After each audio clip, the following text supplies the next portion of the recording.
शीतला निम छाव माँ जी, बैठे माँ शीतला निम छाव माँ। आओ आओ भाई रे,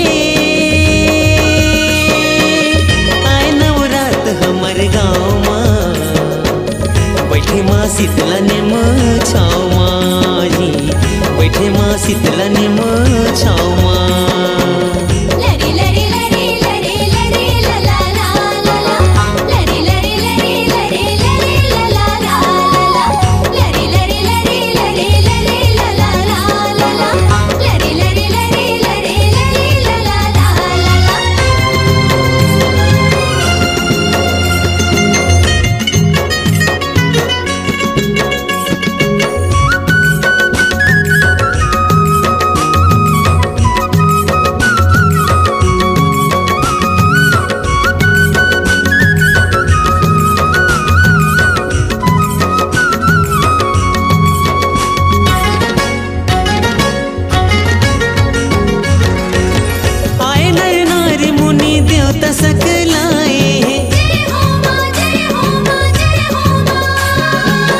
मैया के दर्शन बर सब हर साए, जय हो माँ जय हो माँ जय हो माँ। मैया के बगिया सजे जोत जलाए, जय हो माँ जय हो माँ जय हो माँ। चंदन पिलहुड़िया माला आसन लगाए, जय हो माँ जय हो माँ जय हो माँ।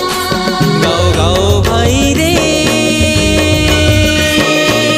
भजन मैया के नाव माँ, मेला लगे मैया के द्वार माँ जी, बैठे माँ शीतला निम छाव माँ। आओ आओ भाई रे, मेला लगे मोर गवई गाँव माँ, बैठे माँ शीतला निम छाव माँ जी, बैठे माँ शीतला निम छाव माँ।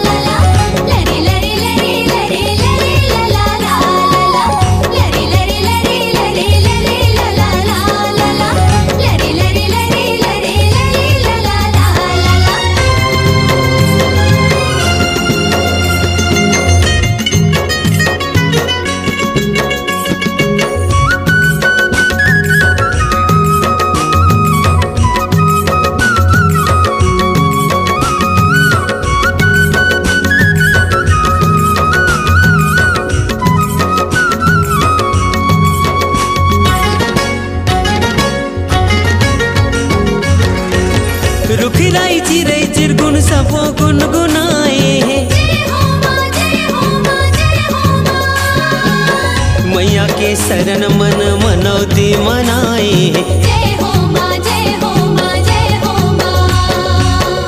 आए लंगुरवा माला झुलना झुलाए, जय हो माँ जय हो माँ जय हो माँ। मैया के मोहनी रूप में सब खिलखिलाए, जय हो माँ जय हो माँ जय हो माँ। भाई भाई भाई रे,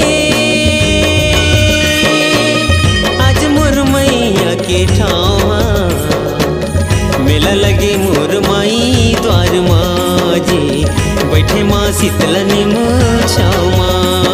आओ आओ भाई रे,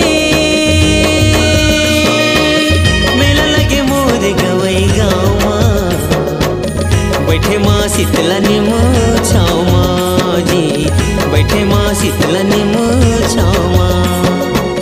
लरी लरी लरी लरी लरी ला ला ला ला।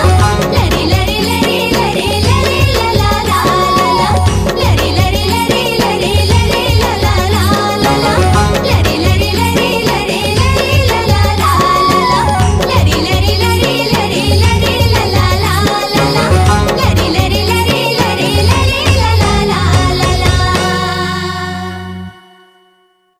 आवाज ही आपकी पहचान है।